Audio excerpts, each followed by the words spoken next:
Bom dia, pessoal. A gente vai começar então a terceira aula referente à terceira semana do curso de História do Brasil Colonial, Ensino Remoto Emergencial do Unirio.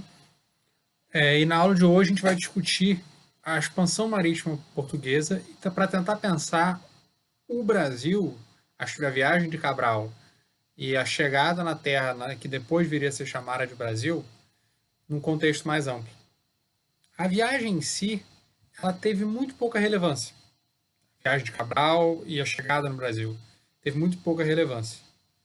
Mais importante dessa viagem foi o fato de ser a segunda viagem à Índia. O Brasil em si, ele teve uma relevância muito... A chegada no que viria a ser o Brasil nesse momento foi muito pouco importante.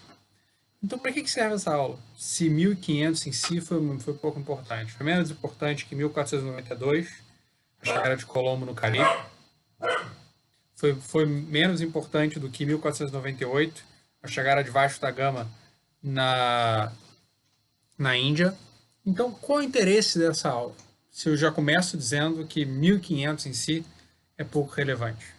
O interesse dessa aula é pensar, é para inserir o Brasil no contexto mais amplo do Império Português e introduzir questões que vão ser trabalhadas em outros espaços, em outros momentos do curso. Então, a gente vai tentar mostrar aqui como o Brasil, o Império Português foi muito mais do que a América, muito mais do que o Brasil. O Brasil vai estar inserido e vai ser fundamental a relação do Brasil, para o desenvolvimento do Brasil colonial, as Ilhas Atlânticas, a África, a Índia.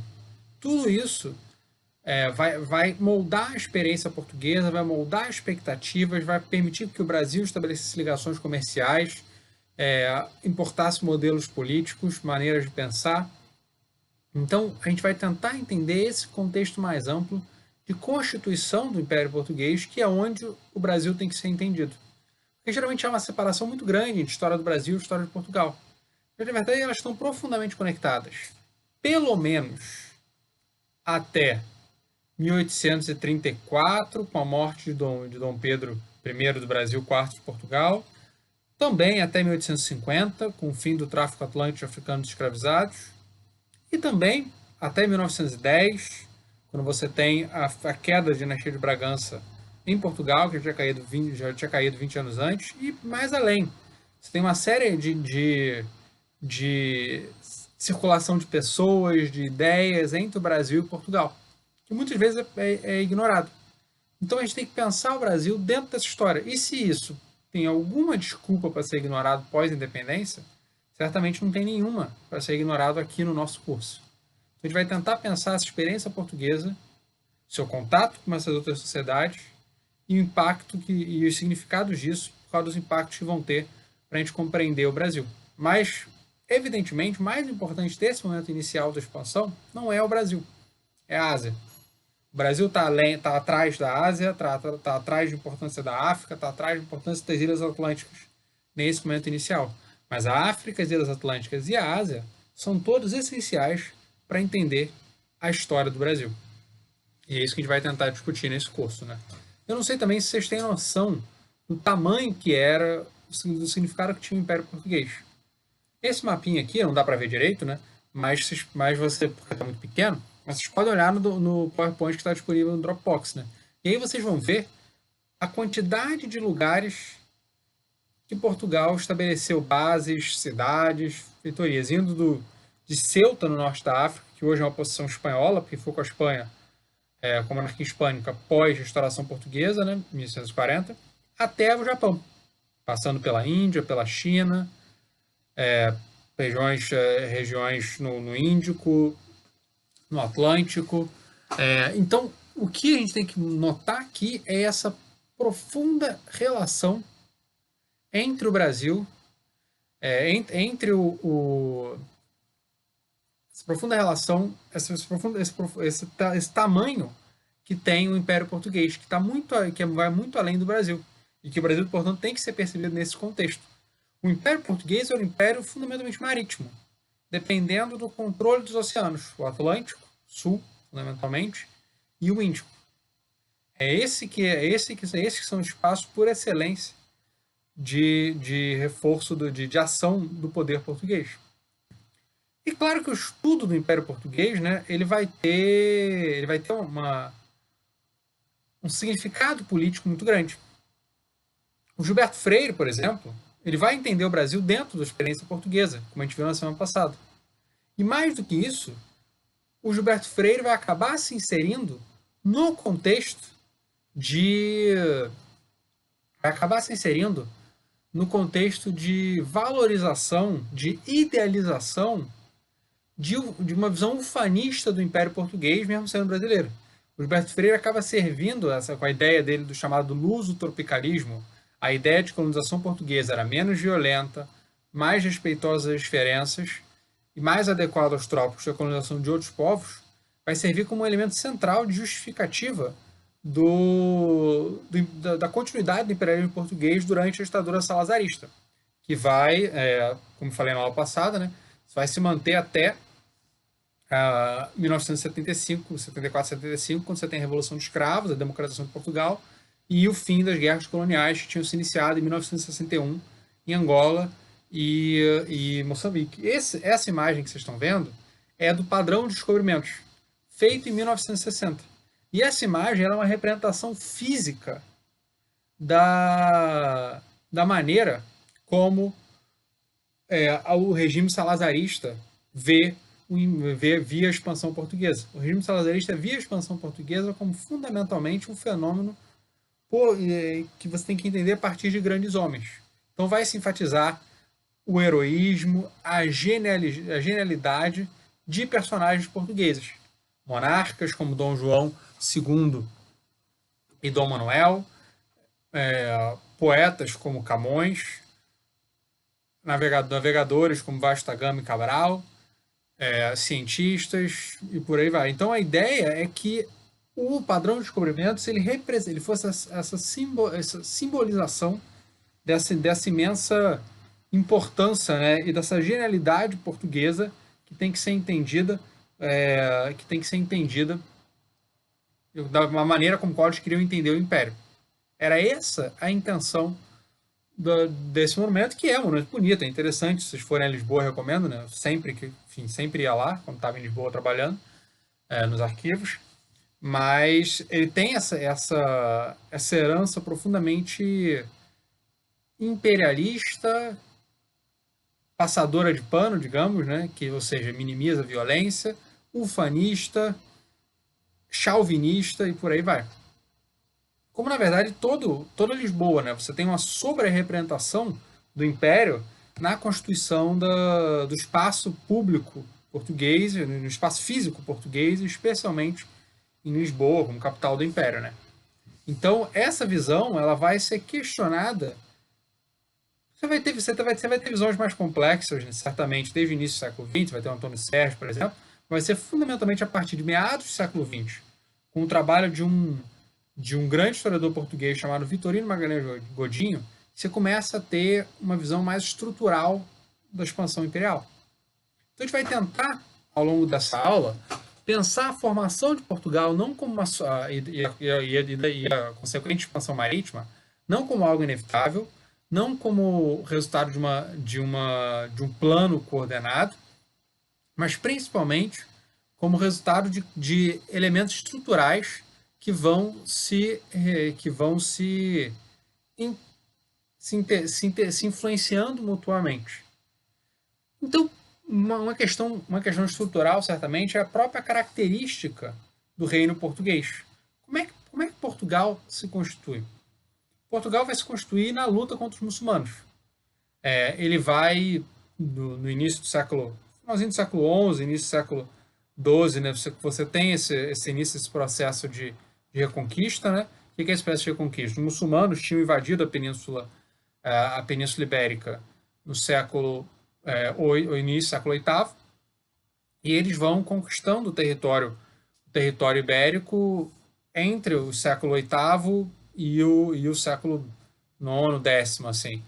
E a partir do século XI, você tem vindo a partir do norte, permanecido cristão, né, e com auxílio de pessoas vindo de outras partes da Europa, da França principalmente, mas não só, França, Borgonha, enfim, você vai ter esses cristãos tentando conquistar novamente esses territórios, que tinham sido, a essa altura, muçulmanos por quase tanto tempo quanto eles tinham sido cristãos, né? Mas enfim, não que isso importasse muito nesse momento. Então a questão é que Portugal vai se construir nesse processo de guerra. O rei, então, ele vai ser fundamentalmente um guerreiro, um líder dos aristocratas que vão se construindo a partir das terras que vão sendo terras e homens que vão sendo terras e pessoas que vão sendo conquistadas nesse processo. E o território português acaba se fechando relativamente, se consolidando relativamente cedo. Por quê? Porque Portugal, né, ele vai estar envolto pelos outros reinos cristãos que vão acabar se consolidando e sendo maiores e mais fortes do que Portugal, como a gente pode estar vendo aqui nesses mapas que eu coloquei aqui. Você vê a Península Ibérica em vários momentos, né?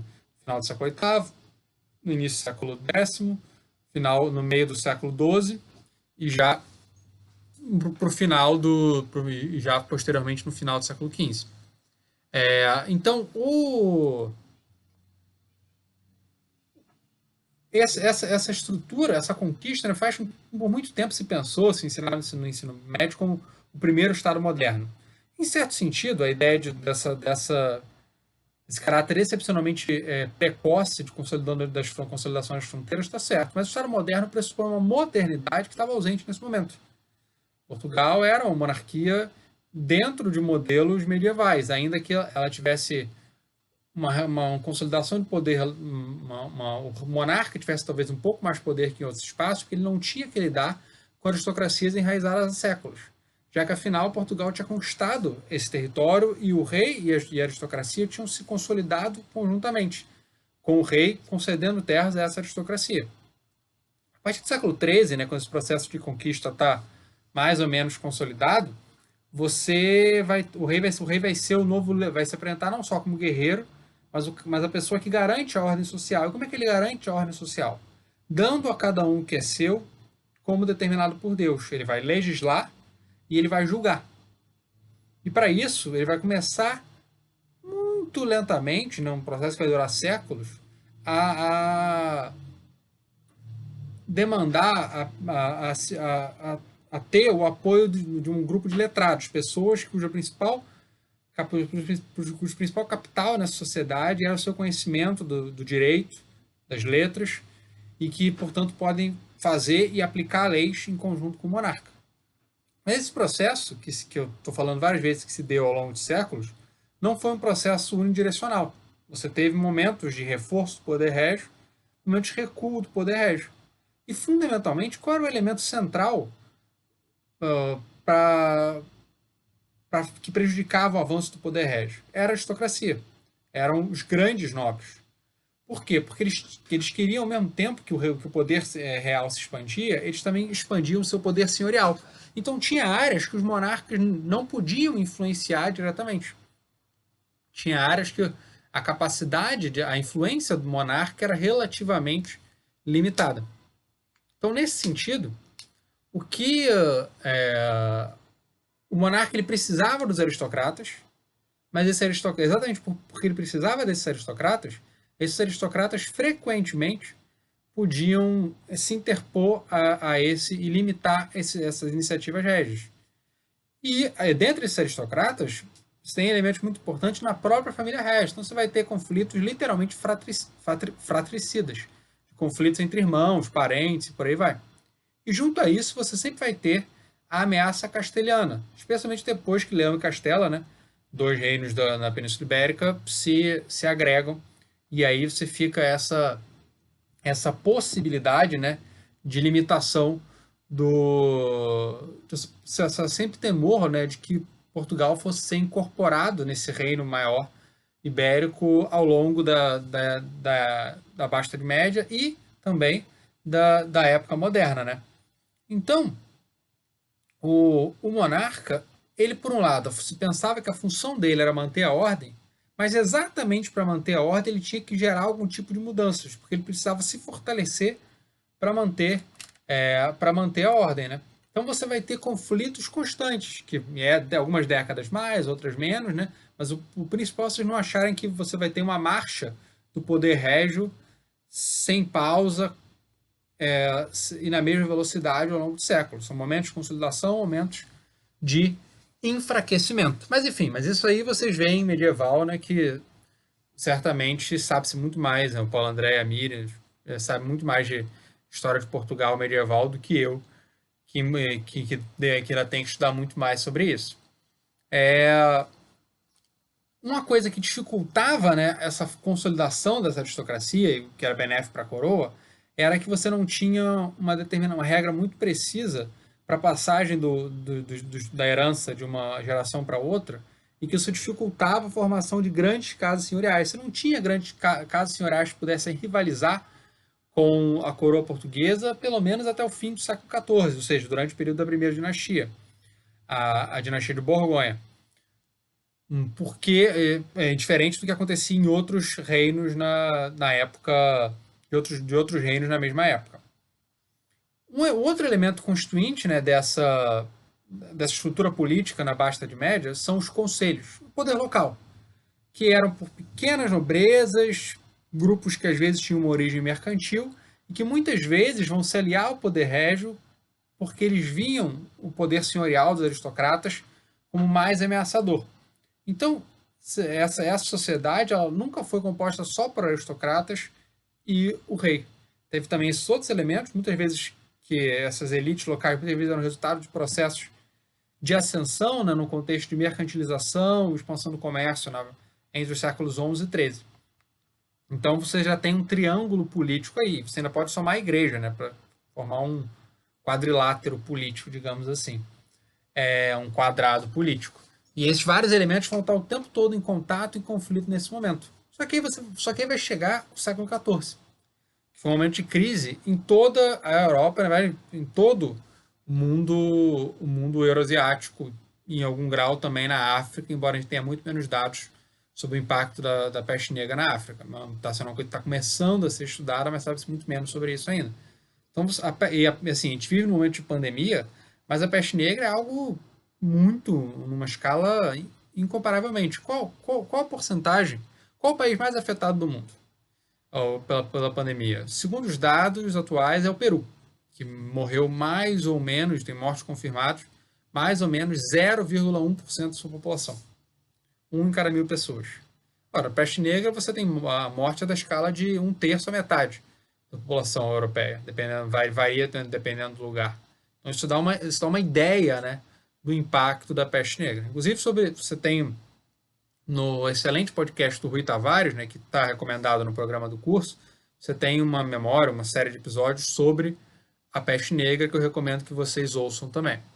Quando vocês ouçam o podcast todo do Rui, mas enfim, esse é especialmente interessante. Rui, inclusive, que é o organizador do livro, né, da coleção do livro a qual pertence a coleção que eu passei para vocês, que é o 1498, da Ângela Barreto Xavier e do Nuno Senos. O Rui organiza essa coleção toda, né, que é essa Portugal, uma retrospectiva.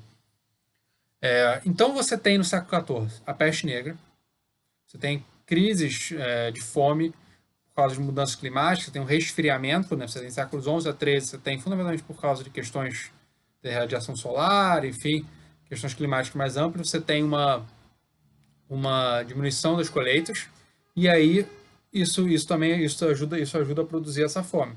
Você tem conflitos dentro da família real, e você tem as guerras com Castela, como por exemplo a mais recente, essa que eu coloquei no PowerPoint, que é de 1369 a 1382, e pior ainda, você vai ter a morte do rei, o rei Dom Fernando, sem um filho homem.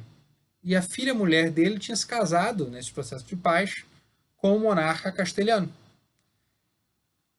E aí é a questão que você vai ter na crise dinástica entre 1383 e 1385. Quem vai assumir o trono português? Vai assumir o monarca castelhano, que a longo prazo representaria uma incorporação de Portugal em Castelo, porque ele vai assumir como marido da filha do rei de Portugal, que inclusive chegaram a cogitar que ela fosse legítima, enfim e tal. Ou vai assumir o irmão ilegítimo do rei, o Dom João de Avis, que era português, morava em Portugal. Então, você vai ter um momento de conflitos internos. Você vai ter uma parte considerável da aristocracia se aliando ao monarca castelhano, vendo essa aliança como um momento de possível consolidação e expansão do seu poder, mas também você vai ver a setores, outra parte da aristocracia, mas principalmente elites locais, mercadores, se aliando ao Dom João de Avis. E aí você vai ter uma questão que vai ser uma tensão que vai perpassar a história portuguesa durante séculos, que é uma tensão entre impulsos filo-castelhanos, ou seja, de aproximação com Castela, e de uma aproximação que a cultura pode ser cultural, política, familiar, econômica também, mas menos, mas também uma incorporação, mas também elementos castelhanofóbicos, digamos assim, elementos de rejeição a Castela. Então, esses dois elementos vão estar presentes na história portuguesa durante vários séculos, especialmente séculos 14 e 17, como a gente vai ver depois, mais para frente no curso também. Então você vai, nesse conflito, quem vai sair beneficiado vai ser o Dom João de Avis. Uma vantagem é que a bastardia, a ilegitimidade, melhor dizendo, não era algo tão visto tão negativamente como viria a ser pós o processo de contra-reforma, reforma católica, contra-reforma, e o Concílio de Trento, né, que vai consolidar os sacramentos, que vai ver a ilegitimidade como um elemento pior, né, como um elemento mais negativo. E aí você vai ter essa nova dinastia que vai ascender, que vai ser a dinastia de Avis, né? Porque ele era mestre da obra, porque o Dom João, o primeiro monarca, que inclusive vai reinar durante quase 50 anos, né? Que foi essencial, inclusive, para a consolidação da dinastia, né? Porque nem todas as dinastias duram tanto tempo, né? A dinastia Tudor, né? Muito famosa, né? Que você tem The Tudors, uma série de filmes, né? Com os dois filmes horrorosos com a Kate Blanchett sobre a Rainha Elizabeth. Você tem minisséries e por aí vai, enfim. A dinastia Tudor durou 120 anos, mais ou menos, só. Um pouquinho menos de 120 anos. Acho que 1485 a 1603, se não me falha a memória. E certamente, então, já a dinastia de Avis, ela durou 200 anos. Um tanto mais, né? 60%, 70% mais do que a dinastia Tudor, né? Então, e para essa consolidação inicial, você ter um monarca que conseguiu reinar por tanto tempo, e depois que teve filhos homens, foi importante. Porque o momento de transição de um reinado a outro é sempre um momento instável, especialmente quando você não tem filhos homens adultos, que frequentemente acontecia nessa sociedade de uma mortalidade muito significativa, né? O Giovanni Levi, um historiador italiano, chegou a chamar a sociedade da época moderna de uma sociedade de órfãos, exatamente por causa dessas mortes constantes, por aí vai. Então, a dinastia de Avis, ela vai se aliar a esses setores mercantis, mas ela vai se aliar com a aristocracia também. E como vai acabar se aliando com a igreja, enfim. Então, na verdade, um monarca para governar, ele precisa se aliar com esses diversos grupos. Porque senão ele não tem poder, ele não consegue governar. Porque o poder efetivo do rei é muito mais limitado do que o poder do Estado hoje em dia. Você tem muito menos recursos do que nos dias de hoje. O Estado tem muito mais recursos do que a monarquia. Tem muito mais recursos hoje do que tinha uma monarquia no século XIV, XV, XVI, XVII, XVIII, enfim. Então, né, eles vão se aliar a elementos da aristocracia que permaneceram em Portugal, mas eles também vão impulsionar uma nova nobreza cujo principal atributo inicial vai ser essa lealdade à dinastia de Avis. Então você vai ter filhos ilegítimos, você vai ter filhos secundogênitos, vai ter ramos de menor importância que vão receber benesses dessa dinastia, inclusive a dinastia de Bragança.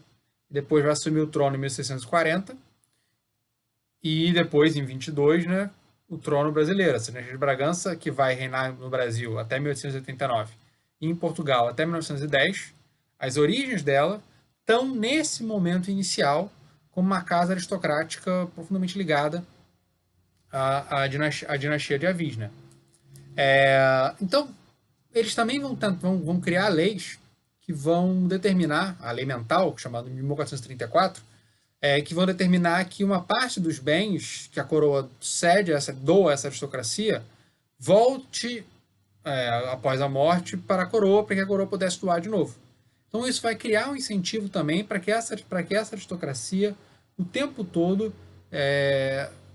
sirva a coroa portuguesa. Então a coroa portuguesa vai viver nesse processo de uma relação umbilical com a aristocracia, que é algo que vai ter reflexos muito importantes durante a época moderna. E nesse momento também começa a se construir a aliança com a Inglaterra, que vai ser uma aliança secular, que vai ter importância em vários momentos da história portuguesa e, consequentemente, da história brasileira, como a gente vai ver mais para frente, né? Esse é o Dom Afonso, né? Dom Afonso Henriques, primeiro rei de Portugal. E aqui algumas citações interessantes, né? Eis aqui, quase cume da cabeça da Europa toda, o reino lusitano, onde a terra se acaba e o mar começa. No poema mais famoso, né, Os Lusíadas, de Luís Camões, que representa essa epopeia portuguesa. Enfim, então Portugal é visto como excepcional nessa construção poética do final do século XVI, exatamente por causa dessa posição no extremo da Europa, né? Que não vai ser representada poeticamente só nesse momento, né? Você vai ter o próprio trabalho Jangara de Pedra, o próprio livro Jangara de Pedra, o romance do Saramago, um dos melhores romances do Saramago, na verdade, que foi sendo o melhor escritor português, né? Ele, embora não seja esse meu livro preferido dele, meus livros preferidos dele são História do Cerco de Lisboa e Ensaio sobre a Cegueira. São meus dois livros preferidos do Saramago. Inclusive, Ensaio sobre a Cegueira teve um filme de Hollywood, enfim. Inclusive, porque é uma história completamente universal, né? Talvez é uma das histórias mais universais do Saramago, mas ele tem outras também, enfim. Ele tem Star Wars também, é profundamente universal, enfim. Mas de qualquer jeito. Então você tem essa representação de Portugal como algo diferente do resto da Europa por causa, né, da sua localização geográfica. E aí a gente entra na questão, e isso, claro, ganha mais importância, né, quando a gente começa a pensar na expansão atlântica. Né? Portugal, desde o século XIV, ele vai estar ligado, desde sempre vai estar ligado ao mar. Mas no século XIV, essa posição marítima, comercial, ela ganha relevância. Portugal vão haver as primeiras expedições com as Ilhas Canárias, no litoral da África. Vai haver, no contexto que as Canárias estavam sendo visitadas por viajantes europeus portugueses, castelhanos, genoveses, enfim. E Portugal servia como uma espécie de entreposto entre o Mediterrâneo e o norte da Europa, porque eram as áreas economicamente mais dinâmicas da Europa, que eram o norte da Itália, fundamentalmente, e a atual Bélgica, Países Baixos, enfim. São essas regiões, elas podiam fazer comércio por terra, mas muitas vezes era mais rápido e mais seguro fazer o comércio marítimo costeando a Europa e tendo Portugal como uma espécie como esse entreposto. Então, essa tradição marítima comercial, posição geográfica favorável, são todos elementos relevantes para entender essa expansão portuguesa. É mais fácil você sair para o Atlântico quando você está de frente para esse Atlântico do que se você está lá para dentro do Mediterrâneo, do Mediterrâneo Oriental, como é o caso dos otomanos. Então, a posição geográfica, sem querer ser determinista, tem algum impacto, sim. Mas mas ela está muito longe de ser um fator suficiente para explicar a expansão atlântica. Tem muitos outros elementos. Portugal, a relativa pobreza do reino português provavelmente ajuda a entender essa expansão. Portugal se expande porque ele precisa de recursos, já que os recursos disponíveis no seu reino são limitados. Essas limitações econômicas, a elas se unem também limitações geopolíticas. Mar é o único espaço possível para a expansão portuguesa. Lembrando que a expansão era vista, né, a expansão tinha sido essencial para a Constituição de Portugal, porque Portugal se constitui se expandindo do norte para o sul, na luta contra os muçulmanos. E isso tinha sido essencial para a constituição da monarquia, da aristocracia, como a gente acabou de falar. Mas Portugal não tinha como se expandir territorialmente para dentro.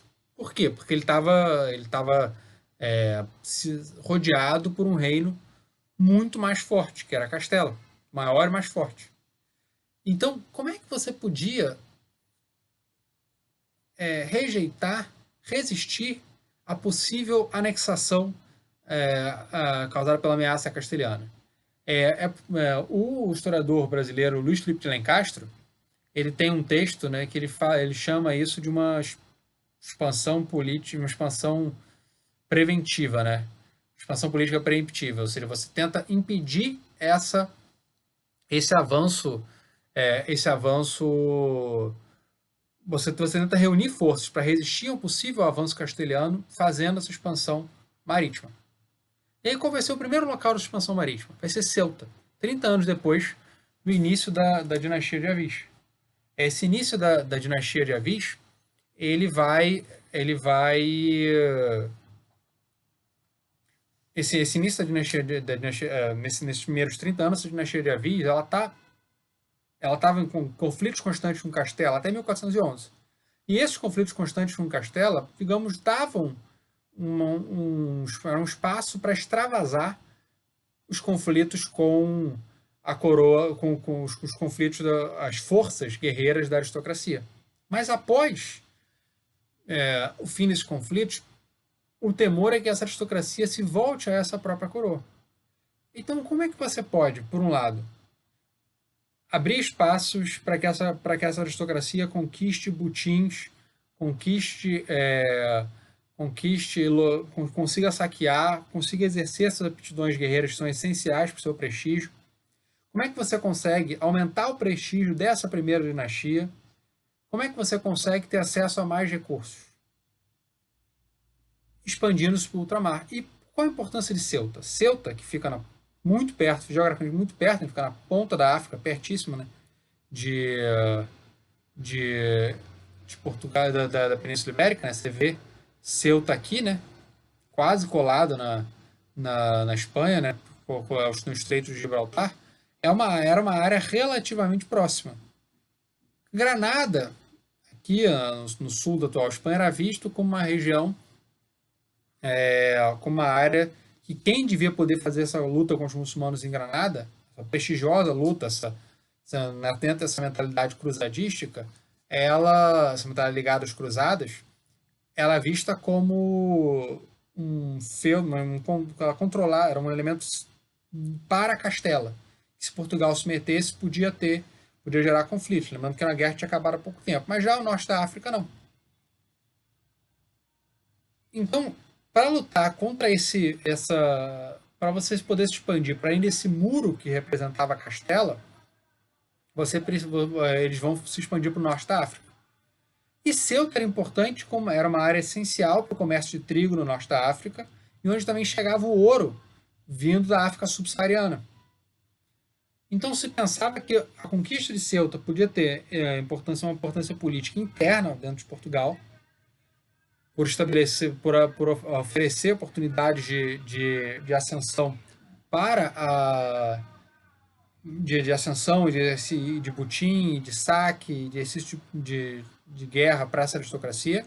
Tinha uma importância externa, porque aumentaria o prestígio da dinastia de Avis, uma dinastia recém-fundada, estava no seu primeiro rei, tinha 30 anos exatos nesse momento, e também você podia ter uma importância econômica, de acesso ao ouro e o trigo, lembrando que Portugal muito frequentemente precisava importar trigo.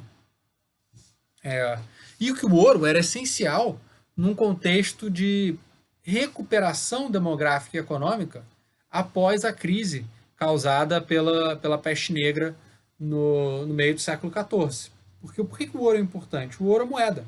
Você precisa de moeda para que a economia possa gerar, para que você possa ter uma circulação de produtos, serviços, pessoas, por aí vai.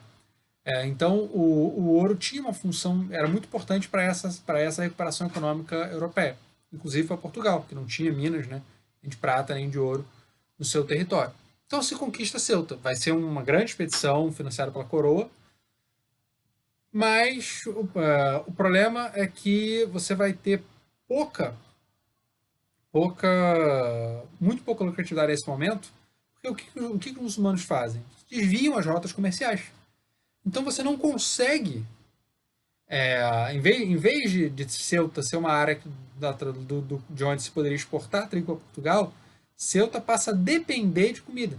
Isso, inclusive, é interessante, você lendo discussões sobre Ceuta, Tanger, enfim, após a restauração portuguesa de 1840, né, quando Portugal se separa de Castelo, de onde tinha se unido em 1580, a gente vai falar disso mais para frente no curso, né? Um elemento que frequentemente aparece, né, entre as figuras de Ceuta e Tânger é que você não tem uma... é que eles estão precisando de comida, senão eles vão passar fome. Exatamente porque eles não têm acesso aos circuitos comerciais, têm acesso muito limitado aos circuitos comerciais muçulmanos. Esses muçulmanos não mandam nem trigo, vão mandar ouro para Ceuta? Não. E além disso, eles vão constantemente assediar, sitiar, ameaçar militarmente Ceuta. Então, as primeiras décadas vai ser...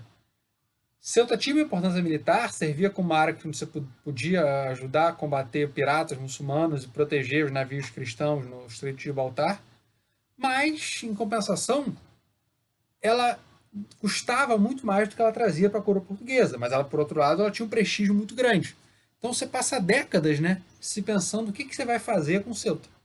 Só mais para o meio do século, quando a expansão, a partir da década de 40, quando a expansão portuguesa no norte da África consegue conquistar outros territórios, isso fica um pouco mais aliviado. Mas mesmo assim sempre vai ter essa preocupação, porque a maior parte dos territórios do norte da África vão valer muito mais pelo seu prestígio do que propriamente pela sua... Vale muito mais pelo seu prestígio do que por sua importância econômica nesse momento. Além disso, a expansão também começa também na exploração das ilhas atlânticas, perto do litoral africano, perto de Portugal, Madeira e os Açores. A partir da final da década de 1410, década de 20, enfim, ou seja, poucos anos depois de Ceuta. Então, essas ilhas, elas eram ilhas desabitadas. Então, elas vão ser usadas vai se mandar colonos portugueses para lá, e elas vão ser usadas para produzir produtos para Portugal. Produzir trigo, que era especialmente o caso dos Açores, mas também produzir açúcar, no caso da Madeira. E por que isso vai ser importante?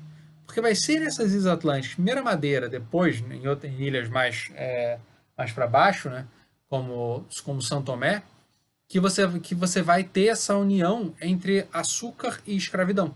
E por que essa união açúcar e escravidão? Porque o trabalho no açúcar é muito penoso. Então era necessário que tivesse esse processo de...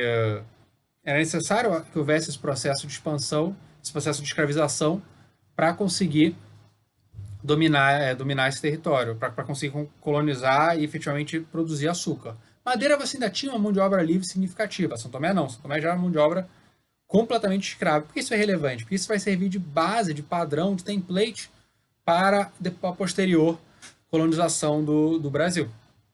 Então, essa expansão ela tem vários elementos. Você vai ocupar áreas desabitadas, você vai entrar em conflitos com muçulmanos, você vai atrás de ouro, você vai produzir produtos para exportação para o mercado europeu, como açúcar, e isso vai continuar no território português mais para frente. Você vai expandir, você vai produzir, você vai ir atrás de ouro, que era produzido na África subsaariana, você vai atrás de africanos escravizados, você vai buscar marfim, você vai buscar pimenta, você vai fazer comércio costeiro dentro da própria África, você vai levar produtos de uma área da África para outra, pessoas ou produtos, né? Pessoas escravizadas ou produtos. E até você vai ter elementos religiosos também, assim como você tinha no conflito com muçulmanos. Você vai ter a busca pelo chamado Preste João, que na verdade era a Etiópia. Eram os cristãos da Etiópia. A Etiópia é uma área sugeneres, né, na África, porque você tem cristãos e judeus, que há grupos de cristãos e judeus milenares na Etiópia. E você tinha notícia desses grupos cristãos por causa de algumas viagens, né, de dignatários etíopes para a Europa nos séculos 14 e 15. Então se havia ideia que esse Preste João seria um soberano lendário, poderoso, capaz de servir de aliado na luta contra os muçulmanos. Então você tem elementos religiosos, comerciais e geopolíticos nesse processo de expansão, que está acontecendo em várias frentes. Está acontecendo no norte da África, está acontecendo nas Ilhas Atlânticas e está acontecendo no litoral africano. E a lucratividade vai ser grande, especialmente a partir do meio do século XV, e vai aumentar ainda mais a partir do final do século XV. Mais por causa do ouro do que dos escravizados, embora os escravizados também fossem importantes. E a coroa vai participar disso, vai participar dando monopólios ou vai participar armando ela mesma diretamente navios. Então, e por que tudo isso é importante? Porque esse é um momento inicial de constituição do Império Português. É nesse momento, nesse processo de expansão, né, que a dependência da monarquia portuguesa do Império vai começar a se instituir. Como é que você legitima esse processo? Por que os portugueses tinham direito, se achavam no direito de conquistar territórios, escravizar pessoas? Aí a religião vai ter um papel central para legitimar isso. As bulas papais, né, a partir do meio do século XV, 1452, 1455, vão vão legitimar isso como um processo de luta contra os muçulmanos e de expansão da fé cristã. Né? Então, a religião vai ser a ideologia central, né, para legitimar a expansão, tendo sua fundação última na ideia de cruzada, né, que ganha vigor nessa década de 1450 por causa da conquista otomana de Constantinopla, que vai acontecer, que acontece em 1453. E o interessante é que essas bulas também vão legitimar o monopólio comercial português. É um benefício considerado legítimo por causa do seu processo, por causa do seu pioneirismo, da sua luta para a expansão da fé. Então, o monopólio colonial, o monopólio comercial dos colônias, ele começa a ser estabelecido na segunda metade do século XVI, graças a essas bulas papais. Então, como sempre, a gente está vendo, como sempre nessa aula, a gente está vendo essa interação, essa união entre religiosidade e comércio, que são absolutamente inseparáveis. E quem eram os principais rivais? Eram os castelhanos, que estavam se expandindo e que a disputa era especialmente forte nas Ilhas Canárias. Uma disputa que só vai se consolidar, que só vai ser mais ou menos resolvida no final do século XV, 1479, 80, enfim, Tratado de Alcaçovas, depois de um conflito entre Portugal e Castela. E esse processo de expansão, esse processo de expansão, esse processo de expansão marítima, né? Ele vai fazer que os portugueses tivessem contato com outras sociedades. E esses contatos, às vezes, são contatos somente comerciais, contatos violentos, escravocratas, embora geralmente os portugueses eles não capturassem diretamente os africanos. Isso foi tentado algumas vezes, mas os africanos eram fortes o suficiente, geralmente, para resistir a essas razias, esses ataques. Geralmente o que havia era o comércio e os portugueses compravam africanos escravizados de outras sociedades, de outros grupos africanos. Porque a África não era uma unidade, a África não era uma etnia só, um país só. A África subsaariana era profundamente fragmentada em termos sociais políticos. Mas também havia contatos religiosos.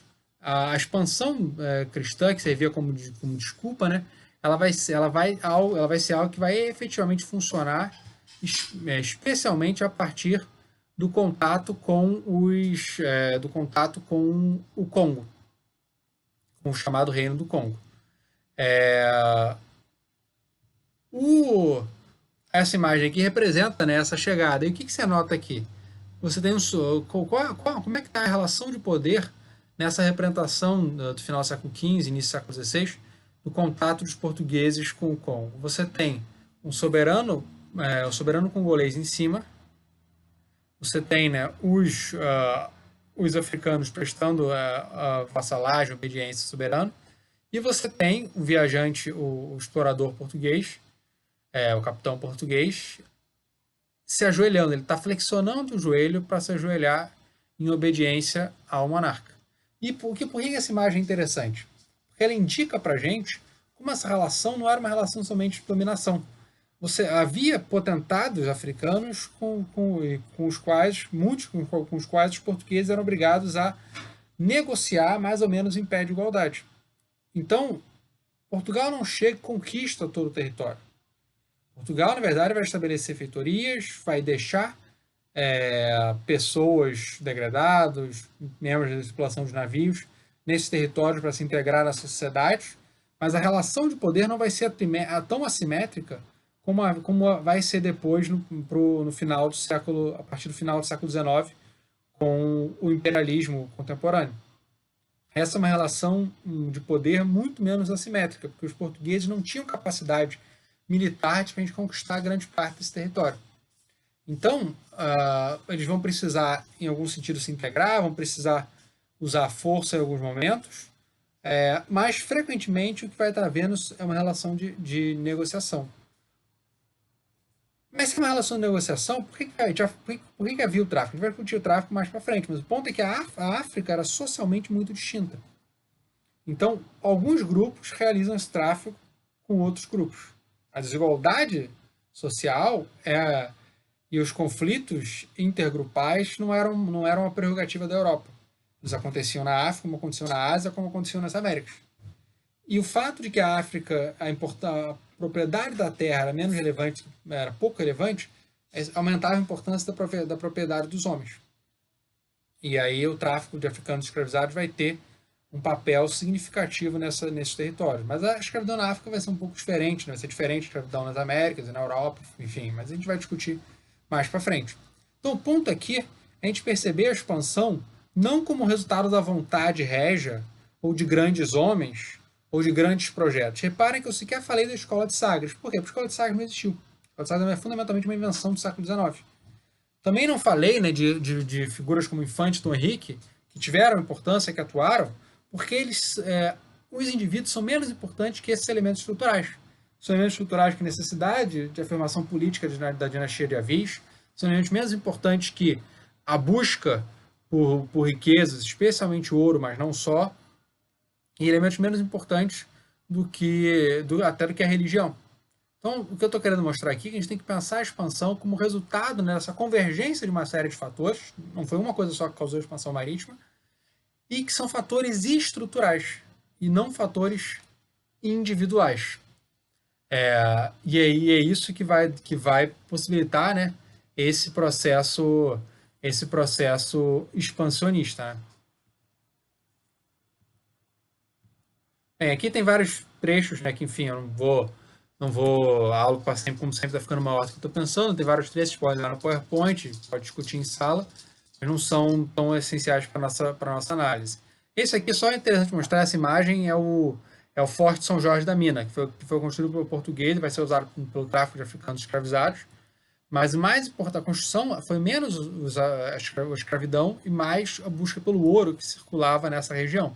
O ouro da África vai ter uma importância central no comércio europeu nesse momento. Então, a gente tem que pensar a expansão atlântica quatrocentista não como um prenúncio da descoberta do Brasil ou da chegada na Índia. Não. Ela tem uma lógica própria. A ideia de chegar na Índia pela circunnavegação da África é muito mais tardia. Ela começa a se cogitar muito vagamente no meio do século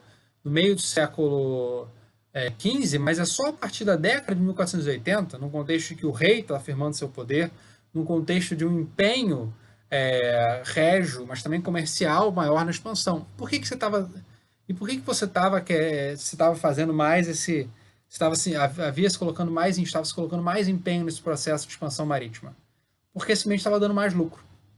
Principalmente por causa do ouro, mas não só. Escravizados, marfim, pimenta, também são importantes nesse momento. E aí você começa a ter uma aceleração, né, nesse processo de chegada na Índia. Então, eu lembro quando eu dava aula em colégio, né, às vezes os alunos perguntavam, professor, por que os portugueses demoraram um século para chegar na Índia? De 1415 até começaram em 1415 e só chegaram em 1498. Porque eles não queriam chegar na Índia esse tempo todo. O esforço efetivo para chegar na Índia começa só na década de 80. Embora desde a década de 1450 você tenha algumas discussões sobre isso. E aí você vai ter vão dobrar o Cabo da Boa Esperança, que mostra que é possível circunnavegar a África, né, que não acabava numa terra, era possível rodear a África e aí possível, provavelmente chegar no Índico.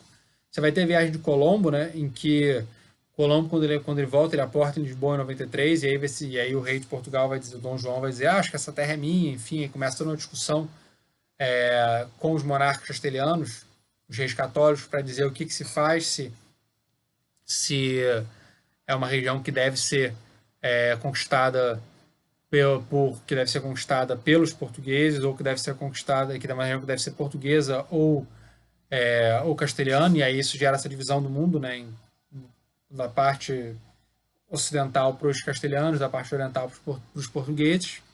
E aí, em 1495, se acende o novo monarca, Dom Manuel, se chamado Venturoso, porque, enfim, ele só acendeu por uma série de... Um monte de gente morreu na frente dele. Morreram 6, 7 pessoas, né? Ele era o 6, 7 na linha de sucessão. E aí você tem também um processo de recrudescimento religioso, né? De aumento da repressão religiosa, com a expansão primeiro dos judeus e depois dos muçulmanos no território português. E também um sentimento messiânico, a ideia de que está se chegando em 1500 era um momento cabalístico, talvez, possível você chegar a Jerusalém. E essa ideia messiânica, claro, ela não era exclusiva de Dom Manuel ou em Portugal. Você vai ter também uma concepções messiânicas são muito marcadas na corte castelhana, com Dom Fernando de Aragão, que vai conquistar Granada também com Colombo. Você vai ter concepções messiânicas no mundo otomano. Então, esse messianismo português nesse momento, essa possibilidade de que a expansão servisse como uma conquista de Jerusalém, a chegada na Ásia servisse como prenúncio da reconquista de Jerusalém, ela não é algo especificamente português. Ela, na verdade, está caracterizada também por faz parte de todo esse mundo mediterrâneo por volta do ano 1500. E que talvez fosse ainda mais além disso. Talvez chegasse na Ásia e tivesse equivalentes até nas Américas, embora isso seja mais forçado, mas na Ásia provavelmente sim, como mostrou Sanjay Subramanian, dentre outros autores. O historiador indiano Sanjay Subramanian. E aí você tem essa discussão, mas se desdobraram o Cabo da Boa Esperança em 1498, por que só em 1498, 10 anos depois, vai se chegar na Índia? E aí você tem conflitos dentro da corte portuguesa. Assim como no século XV tinha se discutido se valia a pena ou não ficar no norte da África, tinha se cogitado abandonar as possessões no norte da África, no final do século XV vai se discutir, será que vale a pena um investimento para chegar na Ásia? Se era possível, se o Atlântico já estava dando muito mais recursos, no final, antes da chegada do Vasta Gama na Índia, já metade, talvez um pouco mais dos recursos da coroa portuguesa vinham do ultramar. Então, e vinham do Atlântico, fundamentalmente das ilhas, mas principalmente da África. O ouro ficando escravizados e outros produtos. Então você tem uma disputa, né, entre aqueles que favorecem essa manutenção da ênfase no Atlântico e aqueles que favorecem a chegada na Ásia. Chegada na Ásia, claro, tem interesses comerciais, especiarias, como sempre se fala no ensino básico e tal. Mas, provavelmente o que foi fundamental foi esse desejo régio dentro dessa concepção messiânica de que, chegando na Índia, seria possível posteriormente conseguir alianças, conseguir recursos para expulsar os muçulmanos da Terra Santa.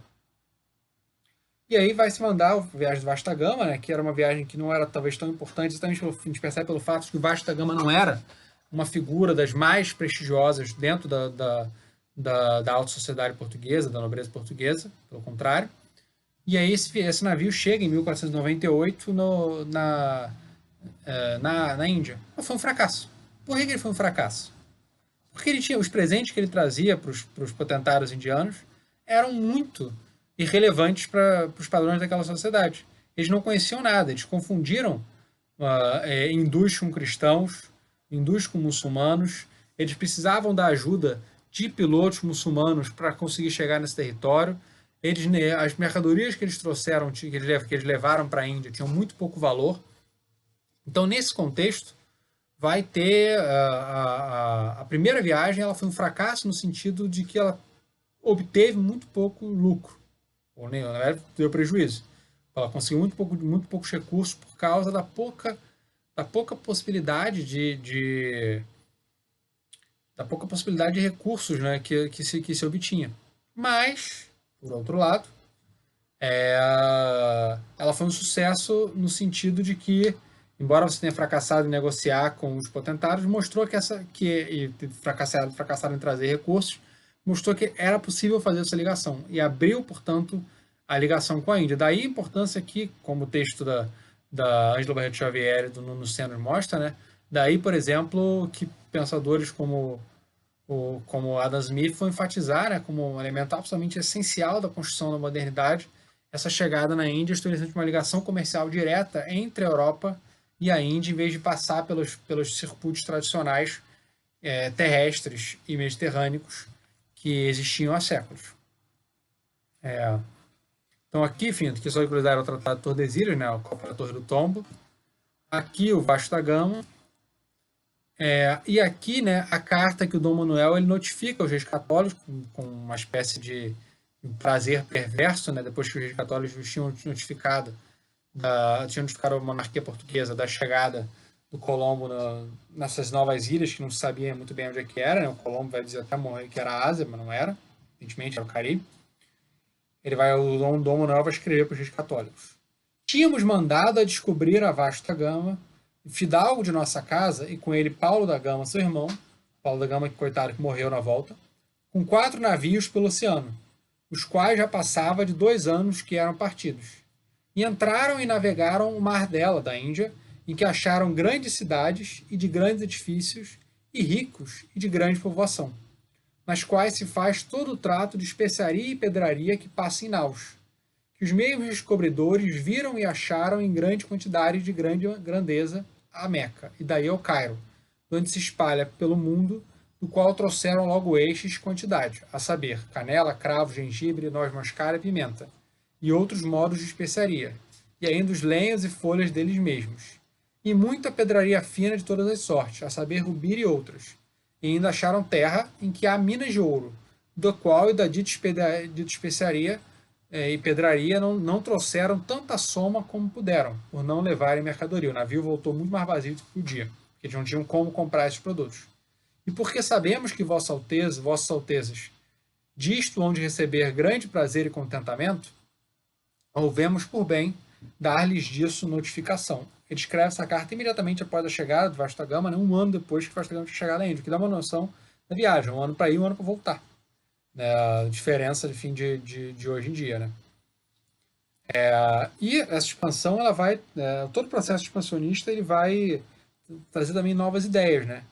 Porque você vai contrariar ideias antigas sobre áreas que eram inabitáveis, você vai mostrar como os antigos tinham um conhecimento geográfico muito mais limitado do que os portugueses, né? Então isso vai servir como elemento ufanístico, né, para reforçar o prestígio até internacional da monarquia portuguesa. Só que qual é o problema para os portugueses? Como a própria carta do Dom Manuel mostra, e como o texto da Ângela Barreto Xavier e do Nuno Senos também mostra muito bem, esses poderes asiáticos, eles eram muito grandes. Eram sociedades complexas, mercantilizadas, ricas, mais ricas do que Portugal e Europa nesse momento, com cidades grandes, muito maiores que Lisboa. A Índia provavelmente possuía a ordem de 50, 100 vezes mais gente que Portugal. Portugal tinha 1 milhão e pouco de pessoas nesse momento. Isso, vários soberanos da Índia tinham muito mais do que isso somado. A Índia tem uma população de 100 milhões, sei lá quanto, enfim, nesse momento, embora seja muito chute essa estimativa, né? Então, como é que os portugueses poderiam conquistar sociedades tão maiores do que si mesmas? Como eles podiam, tão maiores e mais ricas do que si mesmas? Não podiam, na prática. Então, a viagem do Cabral, ela vai começar a lançar as bases do Império Ocidental. Mas essas bases não são bases territoriais. Vai haver algumas conquistas, mas vão ser muito limitadas. Fundamentalmente, é um império talassocrático, um império comercial e marítimo, em que o Estado, né, vai atuar constantemente como mercador para obter recursos e que vai se usar a violência para tentar controlar as rotas marítimas e aí conseguir lucrar. Mas não vai ser possível conquistar militarmente grandes parcelas de território. Por isso que no livro recente chama os impérios europeus até o século XIX, ou pelo menos até a segunda metade do século XVIII, de Empires of the Weak, impérios dos fracos, exatamente por causa do seu limite. Porque as sociedades asiáticas eram plenamente capazes de resistir é essa expansão. Então era um comércio em que a violência estava presente, mas que a negociação também. Exatamente por causa dos limites portugueses. E aí os portugueses eles vão tentar transplantar, né, para o estado da Índia um sistema de governo. Você vai ter um vice-rei, você vai ter um arquivo, né, a Torre do Tombo em Goa, você vai ter inclusive esse arquivo existe até hoje, né? Tem os Historical Archives of Goa, né? Que eu queria ir demais, os arquivos históricos de Goa. Que, enfim, Goa ainda é um balneário, uma área turística, né? Tenho muita vontade de ir lá, não só para pesquisar, mas deve ser bonito também, enfim. Mas quem sabe um dia. Enfim, então vai se transportar a Inquisição para Goa, vai se transportar, vai ter bispo, arcebispo, enfim, vai ter toda a estrutura portuguesa vai ser reproduzida na Índia. Então, até Portugal vai conseguir se consolidar na metade do século XVIII como principal fornecedora de especiarias da Europa, vai quebrar o monopólio veneziano. E isso, claro, os venezianos temiam isso desde o início. A gente vê nesse diário quando a notícia chega, né?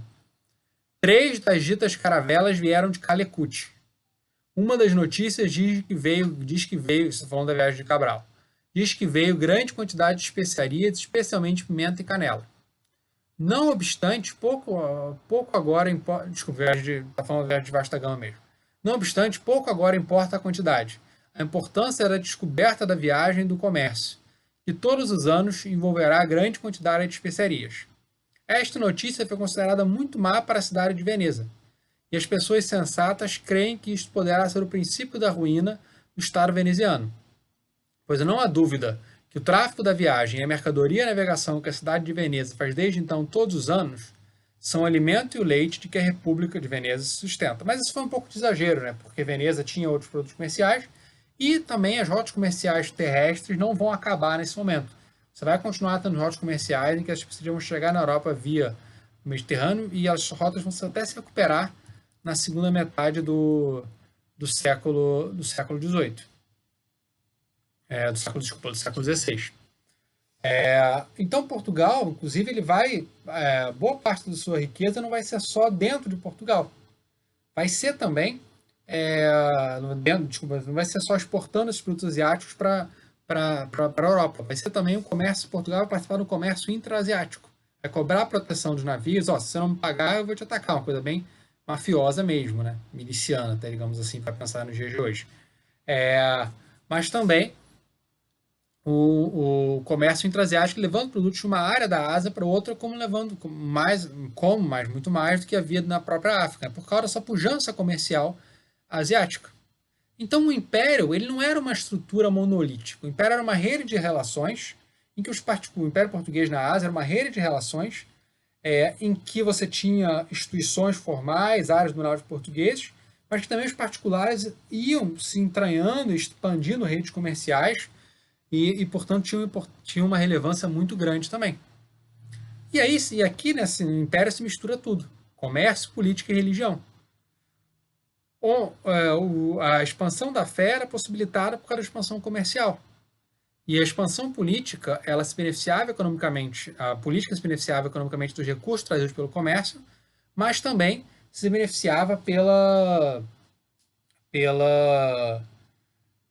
mas também se legitimava através da religião. E aí, essa ideia milenarista de conquista de Jerusalém vai desaparecer relativamente rápido. Mas, porém, a religiosidade vai continuar a ser o elemento que justifica a própria presença portuguesa na Ásia. E o que vai tornar também essa presença tão prestigiosa? Vai ser a questão que é um conflito constante com muçulmanos. Então, se consolida definitivamente, até o século XIX, como o ultramar como sustento da coroa portuguesa. E esses recursos vão permitir que essa coroa portuguesa sustente as elites portuguesas e que também obtenha um estatuto político menos relevante dentro da própria Europa. Então, se não tivesse expansão marítima, muito provavelmente certamente Portugal seria sido menos relevante na Europa, mas mais ainda, Portugal também não conseguiria, talvez não tivesse conseguido manter sua própria independência. Esse gráfico aqui mostra o peso do Império, né, nas finanças portuguesas. 1497 já é quase metade da arrecadação. E aí, com a chegada na Índia, já passa 60% da arrecadação. Vai diminuir, enfim, depois, mas o ponto é vocês perceberem como, né? Vai diminuir no século XVII, momento de crise, depois cresce de novo com o ouro no século XVIII. Mas o ponto é perceber aqui como o império sempre vai ser um elemento central para financiar a monarquia portuguesa e a própria economia portuguesa. Nenhum outro lugar da Europa dependia tanto do império quanto, quanto Portugal. A gente vê aqui já em 1500, era muito mais do que era o dobro do que era muito pouco, mas era o dobro, né, da Espanha, mas chega no final em 1800, um quinto de toda a renda portuguesa dependia do Império. Então isso dá uma noção em comparação com, sei lá, 1,9% da Espanha. A Inglaterra, ela cresceu muito nesse momento por causa da expansão, principalmente asiática, né, na Índia. Mas enfim, mais qualquer outro ponto é perceber como Portugal tinha uma dependência absolutamente excepcional. E aí que essa frase, né, do São Francisco Xavier é interessante. Aqui os portugueses são senhores do mar e os infiéis da terra. Mostra muito bem como é que era essa talassocracia, esse império que era fundamentalmente marítimo. Mas que também teve uma série de fracassos, né? Esse decreto imperial chinês é interessante, quando os portugueses tentaram atacar para conquistar um entreposto territorial na China. O imperador vai determinar para que todos os vissem, tanto os de Cantão como os da região, para dar a entender que não tinham em conta ocupar-se dos portugueses e que para o povo não falasse os portugueses, as suas cabeças e naturezas foram trazidas pelos portugueses diante dos mandarins de Cantão, penduradas pelas ruas e depois jogadas nos monturos. Disso ficou não consentirem mais portugueses na terra nem outros estrangeiros. Ou seja, vai se transformar, os portugueses vão ser derrotados e colocados como exemplo, né, demonstrando o fracasso retumbante deles na China. Eles também vão começar a chegar no Japão, né, vão introduzir armas de fogo no Japão, inclusive, vão tentar estabelecer comércio com o Japão, né, com uma região que produzia prata, e aqui, inclusive, levam africanos escravizados para lá, como se vê nesse biombo, mas também acabam sendo expulsos. Né? Um filme que retrata isso é O Silêncio, do Martin Scorsese. Mas é interessante que essa expansão, embora ela fosse muito lucrativa para Portugal, na prática era uma expansão que talvez fosse até mais lucrativa para a Ásia. E isso tinha consciência já no século XVI. Chegando Vasco da Gama do descobrimento da Índia, perguntou-lhe o conde de Vimioso que mercadorias havia lá para trazerem e que coisas queriam de cá a troco delas. E dizendo-lhe Vasco da Gama que o que se trazia de lá era pimenta, canela, gengibre, âmbar e almíscar, o que seria de nós era ouro, prata, veludo, escarlatas, disse-lhe o conde. Dessa maneira, eles são os que nos descobriram a nós. A piada mostra como havia, já desde o século XVI, essas tensões, um certo mal-estar que talvez não fosse tão benéfico à expansão marítima. Aí eu peguei mais dois trechos, que cita até Ângelo Barreto Xavier. Quantos homens tem gastado esta Índia? Se fala no final dessa coisa, por causa das mortes nesse processo de expansão. A Índia dá a um rico, uma pessoa fica rica, por ele mata 100 morrem, e empobrece 200. Então isso dá uma noção de como a Índia tinha limitações. A Índia ela trazia muitas riquezas, mas essas riquezas não beneficiavam regularmente a todos. Vocês estão vendo, né, o maldito carro aqui, devem estar ouvindo esse maldito carro aqui fazendo som aqui, enfim, peço desculpa, mas fazer o quê? Agora estão quase terminando o áudio. Então, e aí, sim, essa situação também é interessante para mostrar, né, as críticas que havia na própria época, né? É um diálogo numa peça de teatro. Como hás nome, cavaleiro? Eu hei todo mundo. E meu tempo todo inteiro sempre a buscar dinheiro, e nisto sempre me fundo. E eu, em nome ninguém, e busco a consciência. Esta é boa experiência, de nato, escreves tu bem. Que escreverei, companheiro? Que ninguém busca a consciência e todo mundo o dinheiro. Então você tem essas críticas num grau moralistas, né, dessa perda de relevância da religiosidade, né, nesse momento por causa dessa mercantilização. Então, aqui, né, depois o Império Asiático vai ser prejudicado pelo conflito com potentados locais, como por exemplo o Império Mogol, que vai conquistar boa parte da Índia, também o Império Safávida, né, conquistar mais ou menos a região ligada ao Irã, mas também depois pela expansão imperial inglesa e holandesa. Mas enfim, a gente fala disso mais para frente no curso, né? Para terminar, então, a gente falar do Brasil. Como eu disse, o Brasil em si não era muito relevante nesse momento, mas uma discussão que é bem tradicional é o que era, afinal, o Brasil foi descoberto por acaso? Não vale a pena, enfim, é uma discussão que é um pouco de exagerada, já não vale todas as árvores que se derrubou para fazer o papel que isso foi impresso, mas enfim, mas é uma discussão tradicional. E aí você tem elementos para os dois lados. Você tem aqueles. Quais são os elementos a favor, elementos contrários à ideia de intencionalidade? Você não tem uma referência nas instruções para descobrir novas terras, ou para chegar a uma terra, ou para reivindicar uma terra já descoberta. Você tem, nos depoimentos que existem, todos os depoimentos que existem da viagem de Cabral mostram que era algo que foi visto como uma surpresa a chegada lá, e uma certa incoerência. Afinal, se era algo novo, por que você, se era algo já conhecido, por que se manda uma frota muito bem armada e estabelecida como a de Cabral para lá, e não simplesmente um navio só? E se era uma viagem já conhecida, por que você manda um navio de volta para Portugal com a notícia? Não faz muito sentido. Os elementos considerados a favor da intencionalidade é um livro chamado Esmeralda do Cito Orbe, que que é um pouco posterior e que tem referências vagas que essas terras já seriam conhecidas antes. O livro de 1505, eu acho, se não falha a memória. É perfeitamente crível que tenha havido expedições atlânticas anteriores das quais não se tem notícia, porque isso ajudaria a entender a rota feita pelo meio do Atlântico por Vasta Gama e por Cabral, para desviar dos ventos ruins na costa da África. E uma suposta convicção dos monarcas portugueses, que teoricamente já saberiam, né, que havia algo assim no meio da década de 1490, antes da chegada do Cabral aqui, com a Constituição isso em resposta às viagens do Colombo. O que me parece mais provável é que se desconfiasse, sim, que houvesse terras aqui, tanto por relatos de viajantes anteriores, quanto pelo fato do Colombo ter achado, mas que não se tinha certeza. Então que se fez esse desvio por causa para possivelmente reabastecer a frota do Cabral, mas também como o resultado dos conflitos internos dentro da própria corte. Uma ideia do historiador português,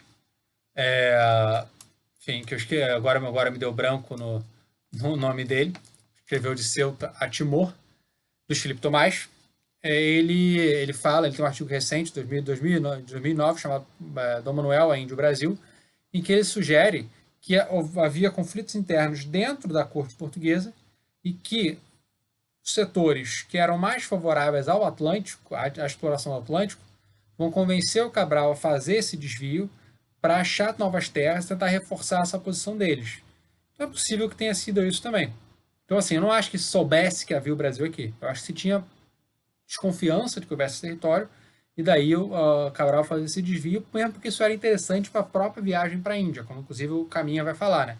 Lembrando que a fonte complementar dessa aula, a fonte primária para ser discutida nessa aula é a Carta do Caminha. Então, se chega ao Brasil. Mas esse território vai ser inicialmente chamado de Ilha de Santa Cruz, Terra de Veracruz, enfim e tal. Que só vai ser chamado de Brasil a partir de alguns anos depois, por causa do pau-brasil. Embora o Brasil até, inclusive, já, o nome que circulasse, já você tem há séculos mapas nesse território, né, mapas mapas europeus que tem uma Ilha Brasil, que aparece em vários lugares do Atlântico, que era um território meio mítico, enfim. Mas por que o Brasil vai ser, esse novo território vai ser absolutamente negligenciado? Porque você não tem o que comercializar. Enquanto na Índia você tem pedras preciosas, prata, ouro, especiarias, o que você tem lá o que você tem aqui nesta terra de Santa Cruz? Papagaios, possivelmente indígenas a escravizar, como vai acontecer depois, embora não tanto nessa inicial, e principalmente para o Brasil. Então, não vai ser algo muito relevante nesse momento, né? Se você começa a tentar fazer um arrendamento para comerciantes nesse território, que não dá muito certo, né? Enfim. Mas o ponto é que nas primeiras décadas o Brasil esse território vai ser muito pouco ignorado. E quando é que ele começa a ser chamado de Brasil? Aparece pela primeira vez em 1506 já o nome Brasil. Em 1512 a 16 o nome recebe uma sanção oficial. Mas ele era, enfim, mas era isso. Nas primeiras décadas você tem uma região profundamente sofisticada, rica, povoada, que era a Índia, produtos muito interessantes para os europeus, e uma área que os europeus vão ter muito pouco lucro. Então, os esforços portugueses nas primeiras décadas estão muito mais ligados à Índia do que ao Brasil. A gente vai discutir na próxima aula, né, esse processo inicial de ocupação do Brasil. Aqui é um manuscrito, né, da Carta do Caminho, da Torre do Tombo. Aqui o plano de Féria de Cantina, a primeira representação do Brasil, né? Vocês podem ver aqui. Aqui a divisão do território entre Castelo e Portugal, né? Depois você vai inclusive ter conflitos na Ásia, né? Para ver onde que acaba um e outro, e as Filipinas acabam ficando com os espanhóis, enfim e tal. Enfim, aqui, né, essa carta de Isabel de Castela, falando dessa história que os portugueses já conheciam, enfim, mas acho que a gente pode seguir. Vocês podem dar uma olhada nessas fontes no PowerPoint se vocês tiverem curiosidade. E esse aqui é interessante, né? É um relato de um cronista da Ásia reclamando, né, do nome que ficou para o Brasil. Como o demônio, por o sinal da cruz, perdeu o domínio que tinha sobre nós, mediante a paixão de Cristo Jesus consumada nela, tanto que naquela terra começou de vir o pau vermelho chamado Brasil, o diabo trabalhou para que este nome ficasse na boca do povo e se perdesse de Santa Cruz. Como se importasse mais o nome de um pau que tinge panos, que daquele pau que deu tinta a todos os santos, todos os sacramentos pelos quais somos salvos, por o sangue de Cristo Jesus que nele foi derramado. Então, enfim, o Brasil, segundo o João de Barros, o Brasil tem esse nome por esforço do diabo. E acho que com isso a gente termina a aula de hoje e a gente volta na semana que vem com o início da ocupação portuguesa, especialmente em relação com os indígenas. Então é isso, pessoal. Obrigado. Até.